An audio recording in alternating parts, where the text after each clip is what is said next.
ሰላም ጤና ይስጥልኝ የተከበራችሁ ተመልካቾቻችን ከኢሳት ነጻ የህዝብ ሚዲያ የሰዓቱን ዜና ይዘንላችሁ ቀርበናል ከዜናዎቹ ጋር ሰላማዊት ሙሉጌታ አብሬያችሁ ቆይታ አደርጋለሁ ቀዳሚ ወዳደረግነው ዜና ተሻገርን 43 ኢትዮጵያውያን ስደተኞች ወደ ሀገራቸው ተመለሱ መንግስት በማይናማር ባስቸጋሪ ሁኔታ ውስጥ የነበሩ 43 ኢትዮጵያውያን ወደ ሀገራቸው እንዲመለሱ አድርጓል በህንድ የሚገኘው የኢትዮጵያ ኤምባሲ ከታይላንድ ዋና ከተማ ባንኮክ 600 ኪሎ ሜትር ርቀት ላይ በሚገኘው መጠለያ ጣቢያ ዲፕሎማቶችን በማሰማራት ባደረገው ጥረት ስደተኞቹ ወደ ሀገራቸው እንዲመለሱ ተደርጓል በተያያዘ መንግስት በጃፓን በሚገኘው የኢትዮጵያ ኤምባሲ በኩል በማይናማር ባስቸጋሪ ሁኔታ ውስጥ የሚገኙ ሌሎች ኢትዮጵያውያንን ወደ ታይላንድ በማሻገር ወደ ሀገራቸው ለመመለስ ጥረት እያደረገ ይገኛል ተብሏል በዚህ አጋጣሚም ህብረተሰቡ በህገወጥ የሰዎች አዘዋዋሪዎች ሐሰተኛ ቅስቀሳ ተታሎ የሥራ ስምሪት ውል ወዳልተፈጸመባቸው ሀገራት ከሚያደርገው እንቅስቃሴዎች እንዲቆጠብ ማሳሰቢያ ተሰጥቷል የኩባ ውጭ ጉዳይ ሚኒስትር ብሩኖ ኤድዋርድ ፓሪስ ለይፋዊ የሥራ ጉብኝት አዲስ አበባ ገቡ ሚኒስትሩ ቦሌ ዓለም አቀፍ አውሮፕላን ማረፊያ ሲደርሱ በውጭ ጉዳይ ሚኒስትር የአውሮፓና የአሜሪካ ጉዳዮች ምክትል ዳይሬክተር ጄኔራል አምባሳደር አብርሃም መንግስቱና በሚኒስቴሩ የፕሮቶኮል ጉዳዮች ዳይሬክተር ጄኔራል ዶክተር አዚዛ ገለታ አቀባበል አድርገውላቸዋል ሚኒስትሩ በአዲስ አበባ በሚኖራቸው ቆይታ ከመንግስት ከፍተኛ ባለስልጣናት ጋር ውይይት ያደርጋሉ ተብሎ እንደሚጠበቅ ከውጭ ጉዳይ ሚኒስትር ያገኘነው መረጃ ያመለክታል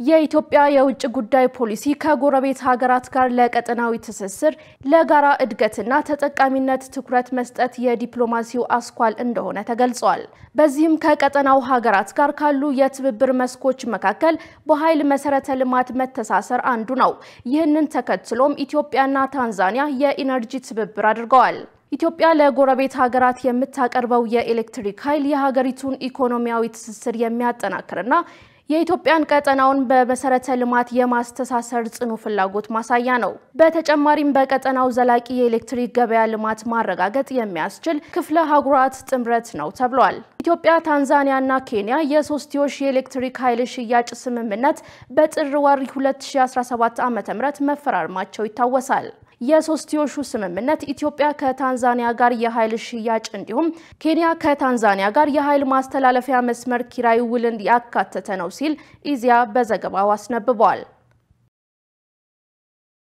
የአፍሪካ ኢኮኖሚክ ኮሚሽን የፋይናንስና ምጣኔ ሀብት ሚኒስትሮች ጉባኤ በባለሙያዎች ደረጃ ዛሬ ተጀመረ 57ኛው የአፍሪካ ኢኮኖሚክ ኮሚሽን የፋይናንስ የምጣኔ ሀብትና ፕላን ሚኒስትሮች ጉባኤ በባለሙያዎች ደረጃ ዛሬ መካሄድ ጀምሯል ጉባኤው የአፍሪካን ነፃ የንግድ ቀጠና ስምምነት ትግበራን ማፋጠን አፈጻጸሙን የሚያልቁ ስትራቴጂያዊ እርምጃዎች መቀየስ በሚል መሪ ሐሳብ ይከናወናል ዲጂታላይዜሽን የምግብ ዋስትናና የኢነርጂ ትራንስፎርሜሽን ሌሎች የጉባኤው የመወያያ ርዕሰ ጉዳዮች ናቸው የአፍሪካ ነፃ የንግድ ቀጠና ስምምነት ትግበራ የስካሁን አፈጻጸምና ቀጣይ ስራ የጉባኤው ዋነኛ አጀንዳ መሆኑ ከኢሲኤ ያገኘነው መረጃ ያመለክታል 57ኛው የአፍሪካ ኢኮኖሚክ ኮሚሽን የፋይናንስ ምጣኔ ሀብትና ፕላን ሚኒስትሮች ጉባኤ በባለሙያዎች ደረጃ ለሁለት ቀናት ይካሄዳል ጉባኤው በሚኒስትሮች ደረጃ መጋቢት 8 እና 9 ቀን 2017 ዓ.ም የሚካሄድ ሲሆን በጉባኤው መሪ ሐሳብ ላይ ከፍተኛ የፖሊሲ ምክክር መድረክ ያደርጋሉ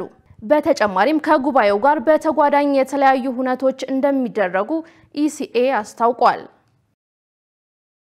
ከ78 ሚሊዮን የአሜሪካ ዶላር በላይ ካፒታል የተመደበለት ባለብዙ ዘርፍ ልዩ የኢኮኖሚ ዞን ግንባታ እንዲከናወን ተወሰነ የኢትዮጵያ ኢንቨስትመንት ቦርድ ከ78 ሚሊዮን የአሜሪካ ዶላር በላይ ካፒታል የተመደበለት ባለብዙ ዘርፍ ልዩ የኢኮኖሚ ዞን ግንባታ እንዲከናወን ውሳኔ አሳለፈ ቦርዱ ባካሄደው ስብሰባ በተለያዩ አጀንዳዎች ላይ ተወያይቶ ውሳኔዎችን ያሳለፈ ሲሆን ከውሳኔዎቹ መካከልም በአንድ ባለሀብት ባለብዙ ዘርፍ ልዩ የኢኮኖሚ ዞን ለመገንባት የቀረበው ጥያቄ በፍጥነት ወደ ስራ እንዲገባ ያሳለፈው ውሳኔ ይገኝበታል በጥያቄው ላይ ቦርዱ በስፋት ከተወያየ በኋላ ባለብዙ ዘርፍ ልዩ የኢኮኖሚ ዞን ሆኖ እንዲሰየምና ጥያቄ አቅራቢዎችም በፍጥነት ወደ ስራ እንዲገቡ ውሳኔ ማሳለፉን የኢትዮጵያ ኢንቨስትመንት ኮሚሽን መረጃ ያመለክታል በተጨማሪም ቦርዱ የልዩ ኢኮኖሚ ዞን አሰያየም የመሬት አመዳደብና አጠቃቀም መመሪያን ጨምሮ በቀረቡለት ሌሎች ጉዳዮች ላይ በመወያየት ውሳኔ መስጠቱን አስታውቋል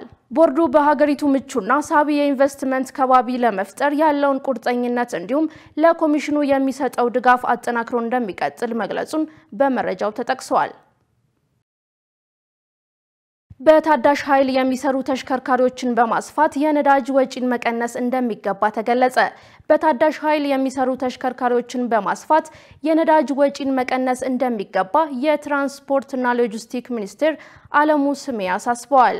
የትራንስፖርትና ሎጂስቲክስ ሚኒስቴር ከኢንዱስትሪ ሚኒስቴር ጋር በመተባበር የኤሌክትሪክና ታዳሽ ኃይል ተጠቃሚ ተሽከርካሪዎች ሀገር አቀፍ ረቂቅ ስትራቴጂ ማዘጋጀታቸው ተገልጿል።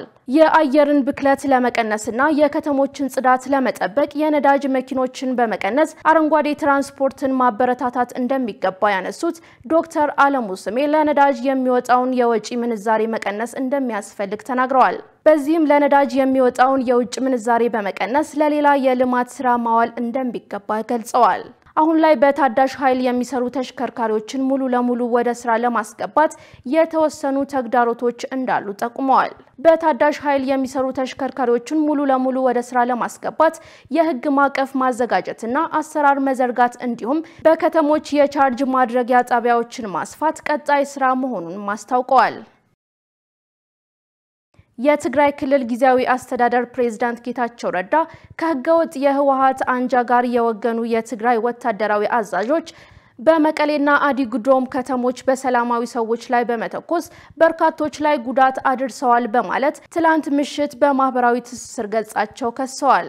አቶ ጌታቸው ወታደራዊ አዛዦቹ የጊዜያዊ አስተዳደሩን መዋቅሮች ለማፍረስ የሚያደርጉትን እንቅስቃሴ ተቃውመው ለሰልፍ የወጡትን ሰላማዊ ሰዎች ሰብስበው በማሰር ተጠምደዋል በማለት ወንጅለዋል።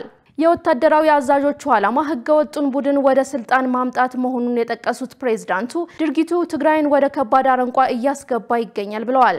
የውጭ ኃይሎች ተጨማሪ ግጭት ለመፍጠር ቀውሱን እየተጠቀሙበት እንደሆነም አቶ ጌታቸው ጠቅሰዋል።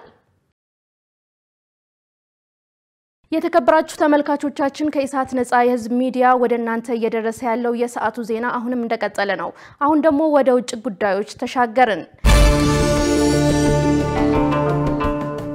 አውሮፓ ህብረት የሱዳን ፈጥኖ ደራሽ ኃይልና አጋቾቹ ትይዩ መንግስት ለማቋቋም ማቀዳቸው ተቃውሟል።